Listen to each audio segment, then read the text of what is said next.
You think you know Meghan Markle? Think again.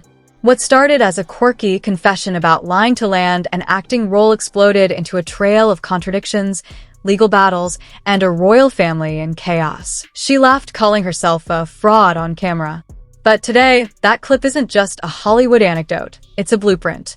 A blueprint for how charm, calculated deception, and relentless victimhood built an empire, and why it's all crumbling. If you've ever wondered how far the rabbit hole goes, this is where the mask slips. Before we dive, smash that subscribe button.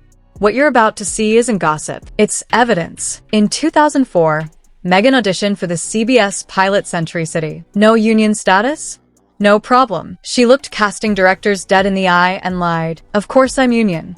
Absolutely. The move forced producers to Taft-Hartley her paperwork gymnastics to cover her tracks. She even joked, "I was the Mike Ross of auditioning," referencing the Suits con artist. Harmless hustle?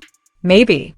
But here's what she didn't say. Those casting directors blacklisted her. To this day, they refuse to hire her. And that pattern, bend rules, burn bridges, play victim, never stopped.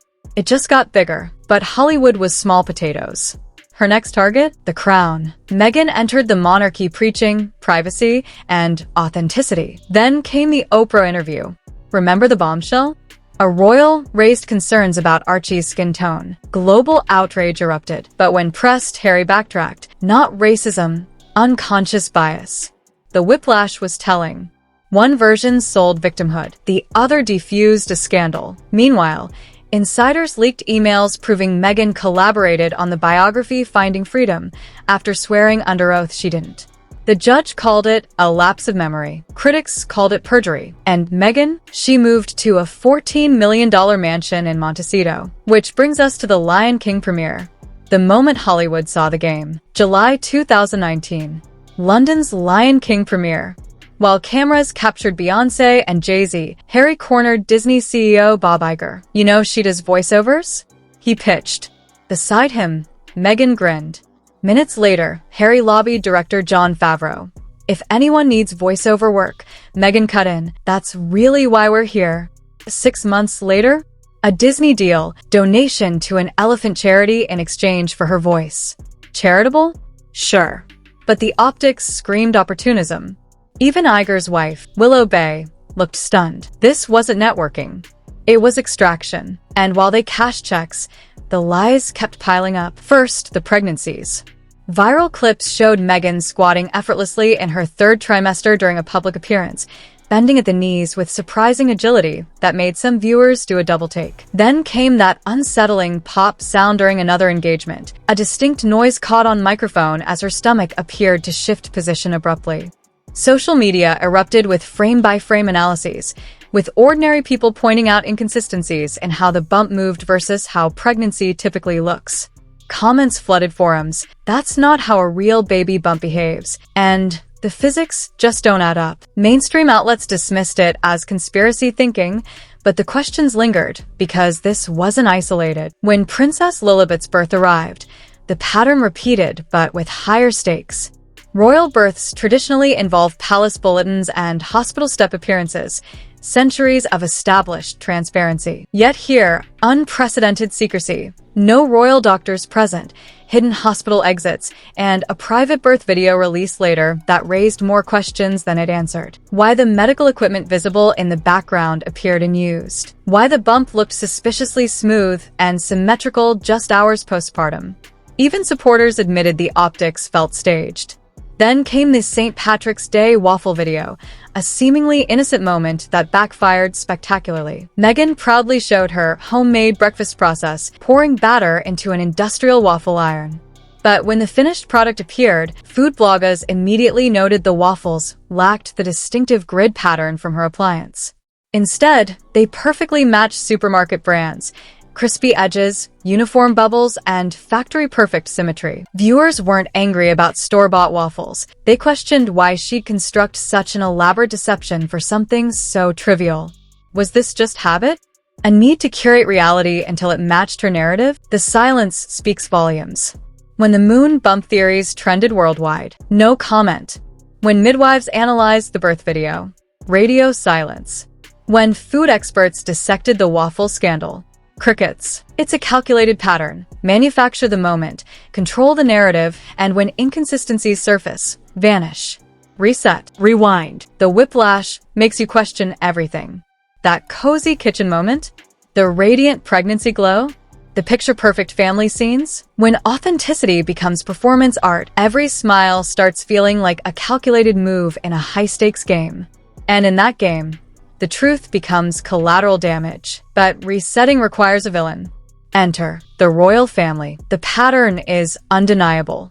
Every accusation against Meghan, whether about alleged staff mistreatment, inconsistencies in her public struggles, or ethical questions about commercializing royal status, gets systematically reframed. Criticism isn't met with clarification. It's rebranded as systemic persecution. They're racist. They're silencing a woman of color. They fear my truth. This reflexive victim-to-victor pivot isn't just strategic, it's industrialized. Take Spare. That haunting line, Harry's own account of Meghan delivering a marital ultimatum after an argument, wasn't casual vulnerability. It felt staged. Why immortalize a threat that paints you as emotionally volatile in your own memoir? Because it seeds a narrative. It pre-writes the divorce chapter. Harry unstable, Meghan resilient. When public backlash followed, the mechanism activated again. See, they're weaponizing his words against us. Exhausting. Genius. Terrifyingly effective, but cracks are showing. Harry's unraveling is palpable. The once charismatic prince now stares hollow-eyed through interviews, adrift in a narrative he helped build but no longer controls. His identity, military hero, mischievous royal, Diana's son, is being overwritten by Meghan's script, the confused prince, the pawn, the man who lost his crown. Meanwhile, Meghan accelerates her rebrand. Reality TV pitches swirl. Kim Kardashian's agency whispers beckon. The Sussexes aren't just exiting the monarchy, they're morphing into transatlantic melodrama, a real-time telenovela where every conflict fuels content. The real collateral. Here's where the playbook turns tragic. Archie and Lilibet aren't characters in this drama.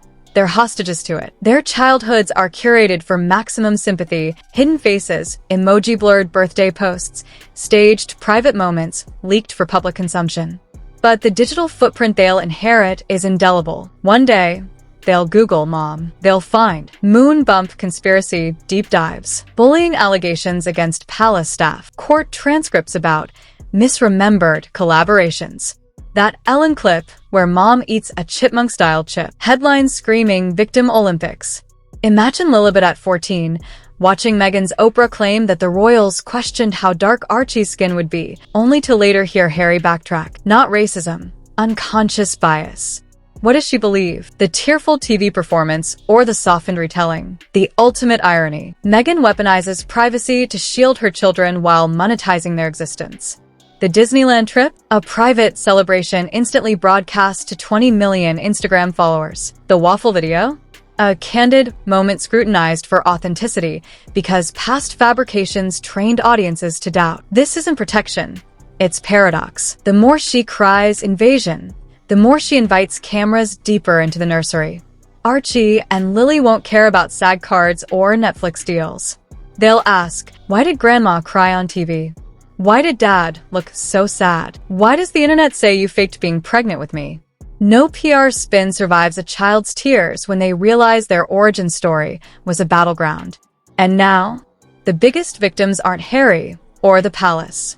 They're Archie and Lily. The fractures are deepening. Harry's isolation isn't just emotional, it's geographical and existential. Stranded in Montecito, he's an ocean away from his heritage, stripped of military titles, and increasingly detached from the causes that once defined him. His public appearances now carry a hollowed-out weariness, a stark contrast to the confident helicopter pilot who once charmed nations. Meanwhile, Meghan's Hollywood pivot accelerates relentlessly. Her Netflix series with Love, Meghan isn't just a lifestyle show, it's a soft power arsenal. Between jam-making segments and garden tutorials, she's methodically rebuilding her narrative, one where she's the relatable entrepreneur, the compassionate host, the curated homemaker. Her as ever brand, with its $28 raspberry jam and sold-out kitchenware, isn't merely commerce, its emotional infrastructure for her post-royal identity. Behind palace walls, contingency plans are whispered. Courtiers dissect every Sussex move, bracing for the nuclear option. A formal split. If divorce papers land, the blueprint is already visible. Expect a Netflix documentary painting Meghan as a survivor escaping gilded oppression. A memoir would follow, not facts-driven, but feeling first. Catherine, framed as icy and withholding. Camilla, the scheming stepmother who poisoned Charles against Harry. And Harry himself, reduced to a troubled soul, his trauma monetized as proof of the monarchy's cruelty. This won't be about truth. It'll be about vibes. A slick, tear-streaked production where accountability drowns in orchestrated vulnerability. Harry's tragedy isn't just his losses. It's his complicity. He handed Meghan the blueprints to dismantle his own legacy. Private emails, family secrets, childhood wounds. Now, trapped in her narrative maze, every escape route booby-trapped. If he ever publicly questions her, he'd be labeled unstable, gaslighting the woman who saved him. If he reconciles with William, proof of royal manipulation. His words in spare, like the marriage ultimatum scene, are already loaded guns in this war. And Meghan? She's diversified. Reality TV pitches simmer. Kim Kardashian's agency circles. Even if Sussex collapses, Markle rises from the ashes. The real casualties? Archie and Lily. Their childhoods are archived in real time. Birth videos scrutinized, breakfast tables staged, private milestones weaponized. One day, they'll confront the digital debris. Moon bump conspiracies, courtroom transcripts about forgotten collaborations, headlines screaming, "Victim Olympics." Imagine Lily at 15, watching Meghan's Oprah accusation about concerns over Archie's skin tone, then hearing Harry later soften it to unconscious bias. Which version does she trust? The fairy tale of a self-made princess, or the viral clips dissecting her mother's contradictions? This endgame isn't about a marriage ending. It's about legacy annihilation. Harry gave up everything for a love story that's becoming a cautionary tale, and the final chapter might erase him completely.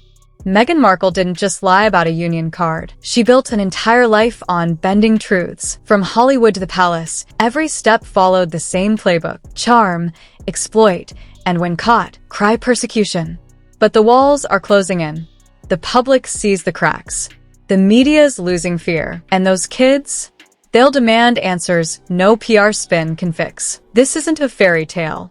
It's a cautionary tale about ambition, accountability, and what happens when the game runs out. If this opened your eyes, like this video, comment your thoughts below. This story's far from over. And subscribe. Because when Meghan's next move drops, you'll want to hear it here first.